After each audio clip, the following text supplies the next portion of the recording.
Today's October 10th, 2010. Welcome to the TAW University Leadership Bootcamp number 4. Today we have a special guest with us. Hey, Scott, if you would, up at the top of TeamSpeak here under Self, if you want to give yourself Channel Commander, if it'll let you do that. I'm not sure if it will or not. No, it's grayed out for me. Okay. I should have hooked you up with a registered account before we did this, but we'll move forward. So anyways, yeah, welcome to Scott Andrews there. He's our guest speaker today. Scott is the author of the Guild Leaders Handbook. I've put a link to that book over here for most of you guys.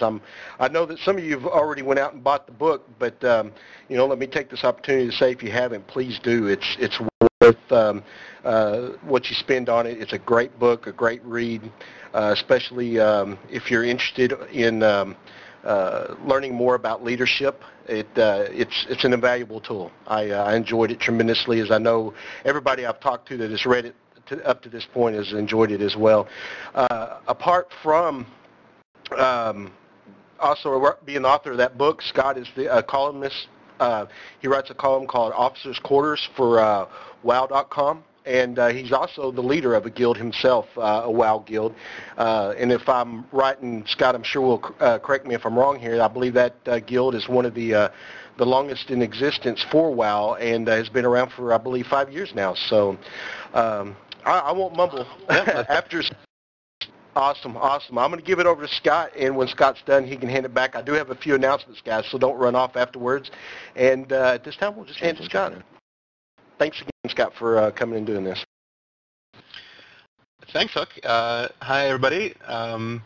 Thank you for inviting me here today. I think this is really awesome.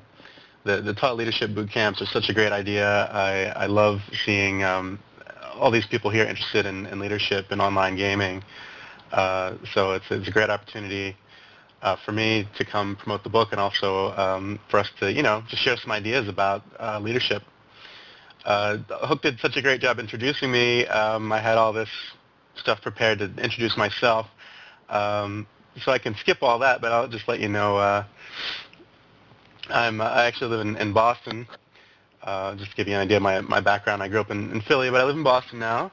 And if you've seen that Ben Affleck movie, The Town, I'm right across the river from that place. And my girlfriend actually grew up there in Charlestown, and she did know people who rob banks, so it does happen over there.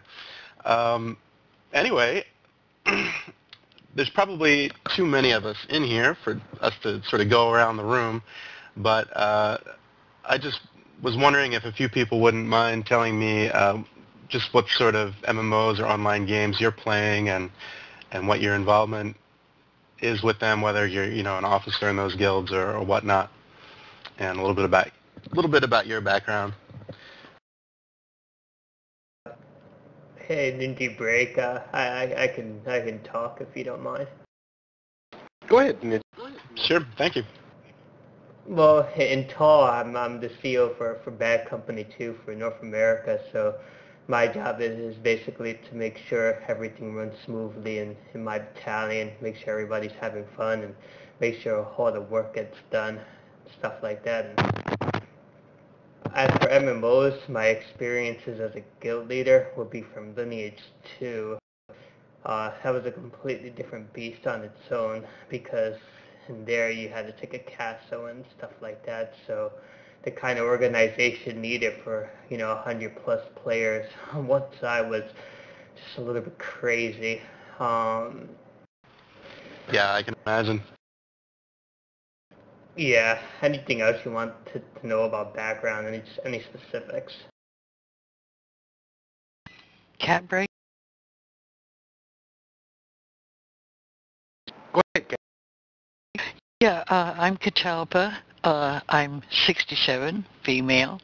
I'm the CEO of the World of Warcraft Division 4 here in TAW.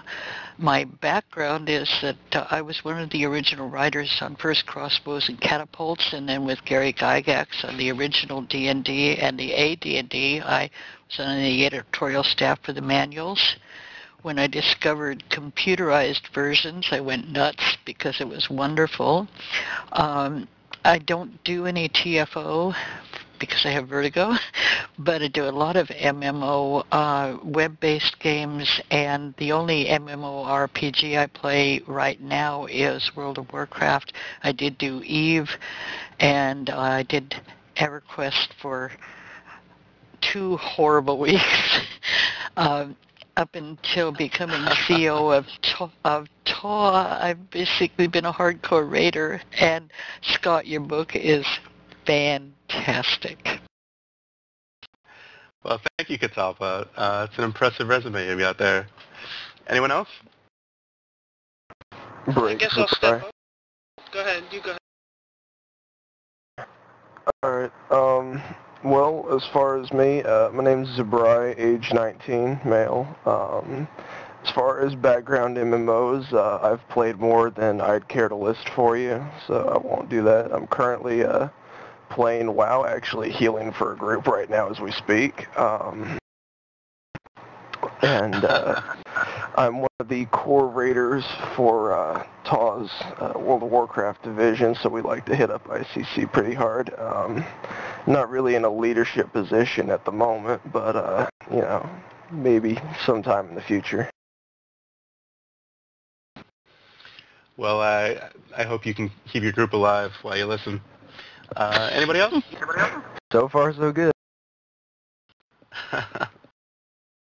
Yeah, Chaos Break. I'm Chaos. I'm with the Battlefield Bad Company 2, and I, for North America, I have the TWS position, Tactical Warfare Specialist, which basically my job is to design our internal competitions and make sure they're fun and keep everybody engaged. And I have played Guild Wars occasionally. I've never played WoW, but I have played Guild Wars. Haven't been really into Guild much, but I've played with other people. And I also picked up your book one time when I was walking through the bookstore, and I that looks interesting. It might, knowing TAW was very big into the leadership and into the training, I picked up the book and I read it, and I thought it had a lot of things that crossed over even to first-person shooter clans, you know, and teams, and I thought it was very good. That's great. I've actually never been part of a clan, but I do love Bad Company 2, and I've been a big fan of the Battlefield games for a long time. Wish I had more time to play them, but that's life. Well, thank you, everybody. I think I'll stop there before this goes on for too long, so people can get back to watching football or whatever. But I guess I should give a little bit more about my background as a player. I've been playing MMOs for about, I don't know, 7 or 8 years now. I got started with Final Fantasy XI, and I found that game pretty frustrating, and when WoW came out, it was like a revelation to me, and I started playing it right away and formed a guild about a month after the game came out, and we've been in operation since then, so we'll be celebrating our 6th anniversary this January. And I've dabbled in some other MMOs, but you know, WoW is just the one for me right now, and I'm very much looking forward to the patch. Hopefully they'll be hitting on Tuesday. This is also my first time doing anything like this, and I'm a little bit under the weather right now. I've had a cold all week, so bear with me. If there's some awkward silence, it's probably just me clearing my throat or blowing my nose or something. So just to give you the heads up on that. So the title for today's talk is The Leading Cause of Drama, Expectations versus Reality. And as we get started here, I just want everyone to take a moment, if you would, and try to think about a moment in your life when someone that you know did or said something that shocked you so badly that you became very angry or upset as a result of that. You don't have to share it with us. Oftentimes these things are very personal, but you know, just take a moment to think about it. You know, why you were surprised and why you reacted that way.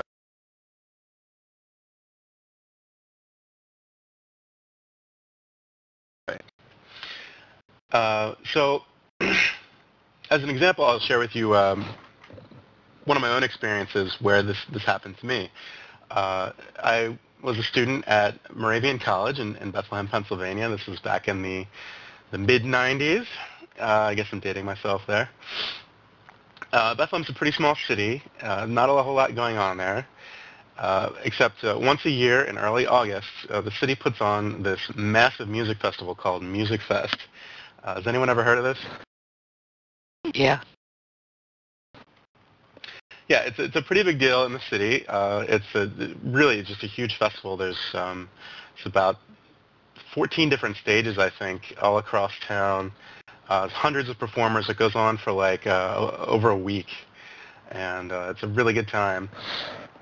And as a journalism major in college, I had an opportunity to serve as an intern at Music Fest one summer. It was something that was required for my major. I had to serve an internship, and I was going to be graded on this internship. And I was really excited to have this opportunity. It was definitely the place that I wanted to be, and I was working for their PR department. And, oh geez, you know what?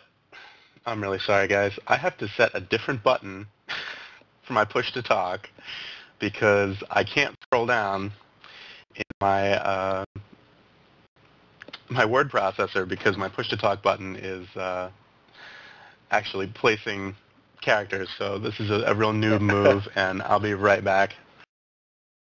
No problem. We have all experienced that. Yeah, buddy.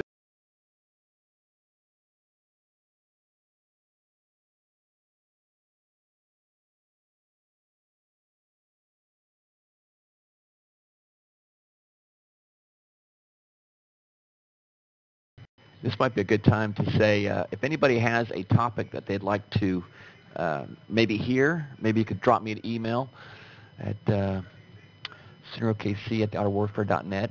So if there's something that maybe how the chain of command works or how certain things work, shoot me an email and we'll consider maybe doing a particular topic on that. Okay, I apologize for that. Am I broadcasting now? Yes, sir. Okay. This is much better. All right. Anyway, so I was working as a PR intern for Music Fest. And, as such, I had many different duties there. I was, clipping articles from newspapers. I was doing these mass mailings, which were a real nightmare, actually. They had these, machines that would automatically stuff envelopes and do all this stuff, and they never worked right. I was corresponding with the media. I was writing press releases. And in fact, my boss, I actually don't remember her name, which is kind of sad, but I'm going to call her Kathy. She was really impressed with my writing ability, and she eventually gave me all the press releases. I was writing all the press releases for Music Fest that summer. And so anyway, after it was all over, my boss had to recommend a grade to my professor based on how I had done over the summer. And I remember I was standing in the Student Union building, and I opened my little mailbox there, and I saw that it was a letter from her, and I was very eager to see, what she had written about me.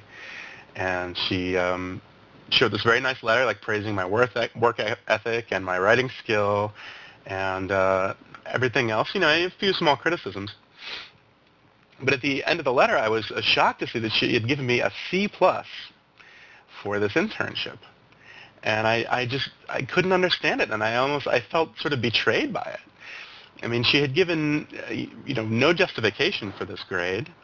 She had never complained to me about my work or reprimanded me or provided, any indication I was doing anything other than a stellar job for her. In fact, she didn't even know about the day I was 3 hours late after my 21st birthday. So, I was just shocked by it. And, I would say, looking back, that my feelings at that moment were really her fault. She had set up this, expectation that I was doing just fine. But apparently the reality of it was that she wasn't happy with me on some level. And so there was this gap between, my expectation and the reality of this situation. And it's this gap what causes something I'm going to call reality shock. And so the title of this presentation is The Leading Cause of Drama, and it's actually sort of a bad pun.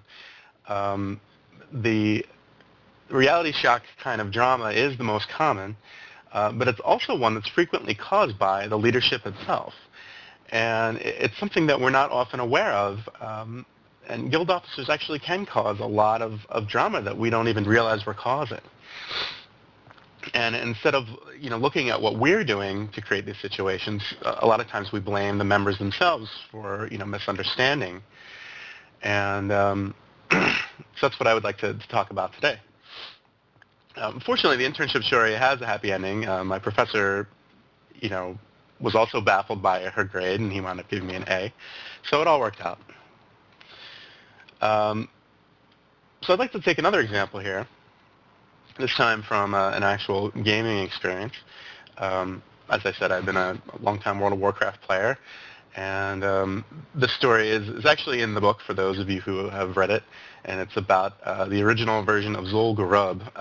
Is there anyone here who rated Zul'Gurub right when it first came out? Yep. Just Sniper, yes. And Yes. do you guys remember a particular item called the Fang of the Noxus? Oh, yeah. Yeah, so the way you're saying that makes me think you might have had a similar experience with this, but it dropped off the very first boss in the zone. It was probably also the easiest boss there. So, it was a boss we killed, and it was on a 3-day cooldown, I believe, initially. Unlike the larger raids like Molten Core, you could run this one every 3 days. And so we ran it a lot, and it was a 20-man raid zone, for those of you who don't know what we're talking about. And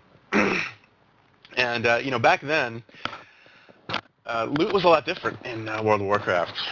Epics were not just sprinkled all over the place. You really had to work hard to get them, and even though this was a 20-man raid, which is almost as big as the biggest raids in Warcraft right now, when that zone first came out, most of the bosses did not drop epics on a regular basis. They had a chance to drop epics, but most of their loot was just rare. And if you don't know what I'm talking about there, it's just, different powers of items that you get and equip on your character. And so epic was generally the most desired, and getting an epic was a big deal back then. Later on, they kind of fixed it up to make most of the stuff epic, but when it first came out, an epic was big. And, we were mostly a casual raiding guild at that time, and, when loot would drop, we would just have people roll for it. But, we were trying to be smart about it, and so we would only allow people to roll on an item if it was an item that was optimal for their deck. And the problem was, back then, the way Blizzard designed items, not everything was designed to be optimal for anybody. And this Fang of Noxus item was one of the worst offenders. The problem was it had this combination of stats that pulling it in two directions. Half of the stats on it were great for healing classes. Half of the stats were great for DPS casters. And it had this stat on it. It was called spell damage and healing. And it's a stat that doesn't exist in the game anymore. They've since consolidated all of the spell power-up stats and this stat called spell power. But back then you had spell damage and healing, but then you also had just healing. And when a weapon had spell damage on it, it only had half the amount of a weapon that had just healing on it.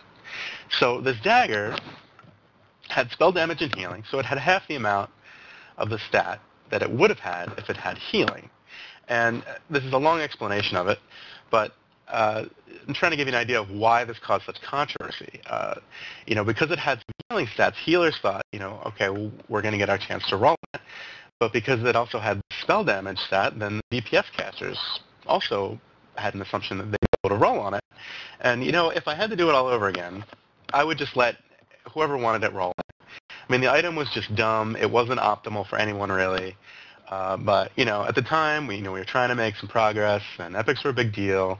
And, I told my officer, was at the time what we called the loot czar, that he had to choose, okay, which group is going to, which is this better for, who's going to get the opportunity to roll on it, DPS casters or healers. And, he looked at it and he said, this has got spell damage. It's half the amount if it had healing. Our healers would be better off with weapons that had just healing on them. So we're going to restrict this item to DPS casters. And our problem was we didn't tell anybody. We just, we made the decision in our officers forum, and we said this is the way it's going to be, and, the next time it drops, we'll say, okay, DPS casters roll for the dagger. So, of course, it drops, and we didn't let the healers roll on it. Now, most of them were okay. They sort of understood, yeah, we'd be better off with healing. But, we had this one shaman who, took a look at this item, and he said, every stat on this item is useful to me. It's an upgrade for me. There's no reason I shouldn't be allowed to roll. And my loot czar, who was also in charge of distributing things during the raid, he said no. He said you can't roll on it. There's other things you're eligible for. This dagger is going to a DPS caster. It didn't help that my loot czar also was himself a DPS caster. That was sort of an unfortunate coincidence. So the shaman really lost his mind over this, and he left the raid. It was a really ugly scene, and a couple of weeks after this, he said, I've really had enough, and I'm quitting the game. He didn't play another MMO for 5 years. That's how badly this burned him. It was really bad. So, we were down a healer, and in another run, we had to bring in a priest from outside the guild because we were short on healers. And, I was, at this point, I was really worried. I just dreaded seeing this Fang drop. It had dropped a few times in between, and, it was always controversial. And we brought this priest in, and again, we didn't make an announcement about it. I mean, we told people our policy, our general overall policy. We probably should have said, there's this Fang. It's got some weird stats, but, we didn't mention it, and then it dropped, and of course, he got extremely angry about it and left the raid, and I don't even know if we were able to continue that raid, being down a healer. The other lesson here, I guess, is, keep your healers happy. But, my point here is that both that shaman and the priest that we brought in later were reality shocked by this decision, and neither of them took it very well. And, looking back, I really can't blame them for acting that way. I don't think it's right to get so upset over, just one item in a game. And, it's easy looking back and looking at things from a distance to say that, they probably didn't react rationally. Their reactions are very emotional. But, at the same time, I know what it's like to feel that way about other things. Like that grade I got from my boss. And so what we have to keep in mind is that player expectations, like it or not, are our responsibility as officers and leaders. And if you don't properly communicate your policies and your intentions, then you can't blame your members for harboring these false expectations. Of course, drama can happen in crazy ways that people who don't play these games wouldn't even believe. But most of the time, you can trace it back to causes like this, where there's a gap between, a player's expectations and then the reality of the way the situation actually turns out. Often we talk about these policy this policy stuff in private with our officers. Of course, we don't want to talk about these things in public, and we want to have a firm grasp on what we want to do before we go announcing it. We don't want to confuse people, so we formulate these things among ourselves, and we communicate those to the members. But we talk about them so much sometimes among ourselves that we think it's almost self-evident after a while the way we do things, but it's quite dangerous to start thinking that way. You should never assume that the way your guild operates is self-evident to anyone.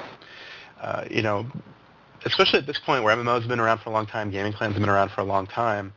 Everyone has a different way of doing things, and you may think that most people do it the way you do it, but unless you've been in many, many different guilds and clans, and frankly, most people haven't. I mean, many people, especially in leadership positions, are people who stick around. So, the way you do something may be very different than the way someone's used to. Of course, you can write down all of your information, all your policies, can be posted on a website or in a game's UI or what have you. And you should have it in writing, so you have something to point to say, if there's ever a problem, here it is. This is the way we do it. But I would say that the guild policies to some players is sort of like, when you're installing a new game and before you can install it, it comes up with this giant document called the Terms of Use or the End User License Agreement or whatever. And, what do? You scroll to the end and you hit OK and you move on. I mean, no one actually reads those things. And when people are joining your guild, sometimes it's a lot like that. I mean, some people, they choose a guild or a clan very carefully and thoughtfully. They research what different organizations do, and, they want a guild that does things a certain way, whether it's, a loot system or how they go about recruiting. They're looking for certain things, and so they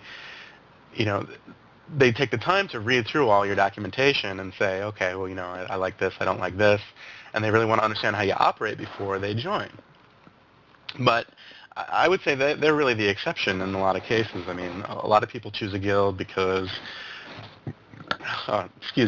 because their friends belong to it, or because the guild has, progressed to a certain point in raiding content, or because the guild is like the most active PvP guild.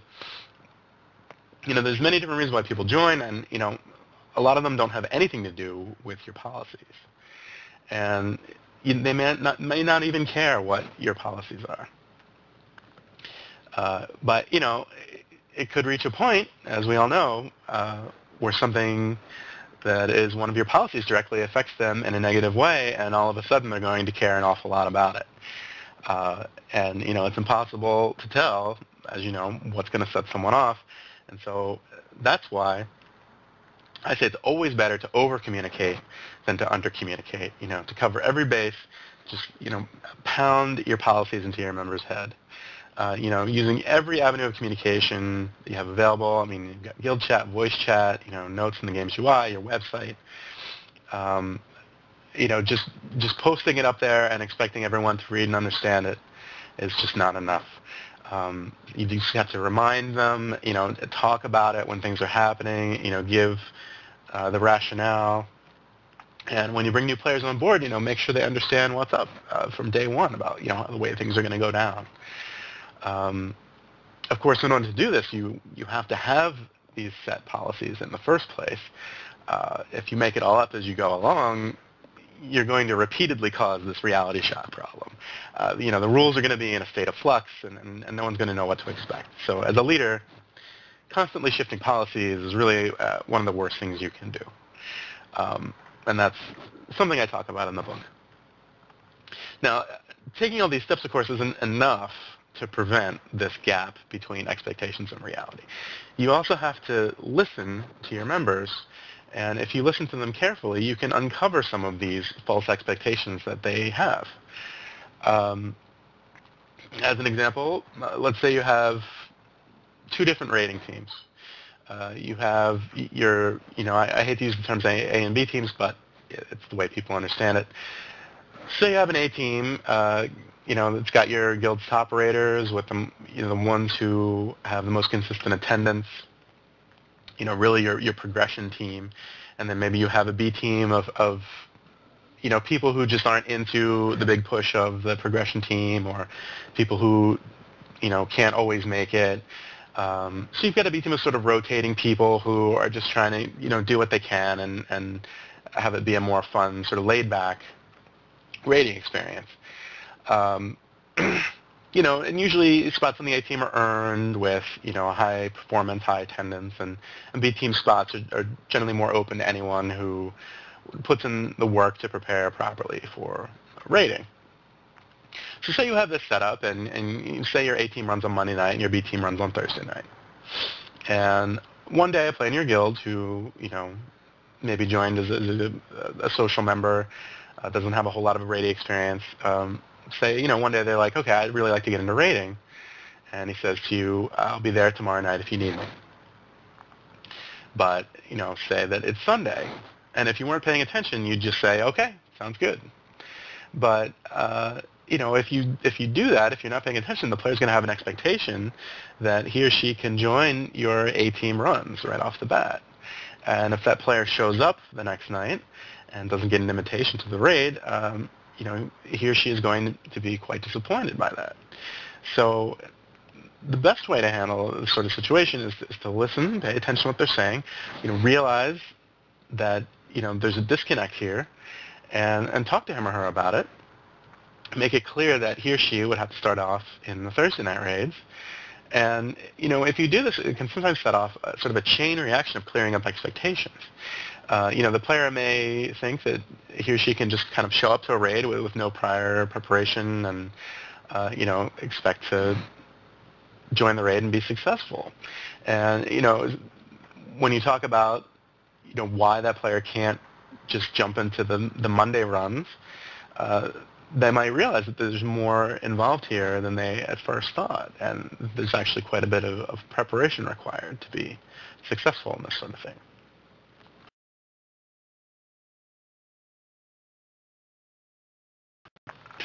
Of course, even when you put all these preventative steps into practice and you do your best to communicate all of this stuff that goes on in a guild or a clan, you're still going to run into this sort of expectation drama from time to time. So, one of the things we need to do is to build an awareness of the symptoms. So how can you tell when someone in your guild or your clan has been reality shocked?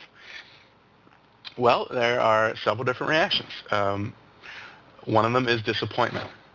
And this reaction can be very subtle. You may never know that the player had this expectation. You may never know that they were, subsequently surprised by what happened. But there are some signs, if a player is sulking, if they're becoming a little bit withdrawn socially, if they, make less frequent appearances online, they may be suffering from this sort of disappointment, this reality shock disappointment. And, in extreme cases, a player who experiences this may think about leaving. Another reaction that you need to look for is anger. And anger is usually a lot less subtle than disappointment.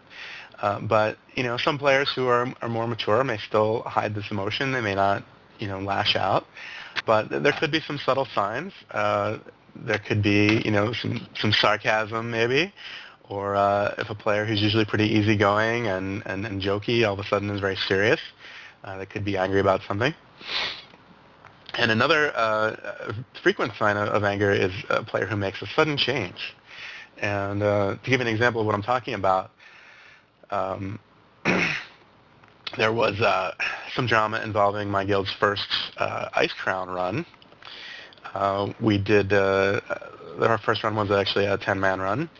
And, we had announced ahead of time that as a thank you to the people who were officers, that they were going to have first dibs on slots in this raid because we knew we were going to have too many people.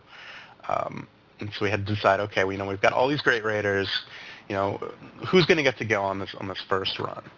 And we decided, and I don't like to do this a lot. I think it's a bad policy to do this all the time, but, I think it's good to reward your officers sometimes, and this is one of the ways that we can reward people for helping out the guild is by offering them, a spot in sort of a prestigious raid where we're, going in for the first time. And we had done our best to communicate this ahead of time so people weren't surprised, but, there was a feral druid in our guild who, I don't think he quite understood that this might mean he may not get a slot that first night. And when he didn't, because, as most guilds do, we generally have a glut of DPS and not as many tanks and healers, he didn't get a slot. All of our DPS slots were filled by officers on this particular run. And, I said to him when he confronted me about it, I said, well, it's just the way it is for tonight. It's not always going to be this way. But, if you're concerned about getting a slot in the future, sometimes we're short on tanks, sometimes we're short on healers, and you'd probably have a better chance as one of those specs. And he came back the next week, and all of a sudden he was a tank. He had completely regemmed his gear, and changed the spec around, and he said, all right, I am now a tank. And I think it was because he was quite angry over this, and he said, all right, well, this is what you're telling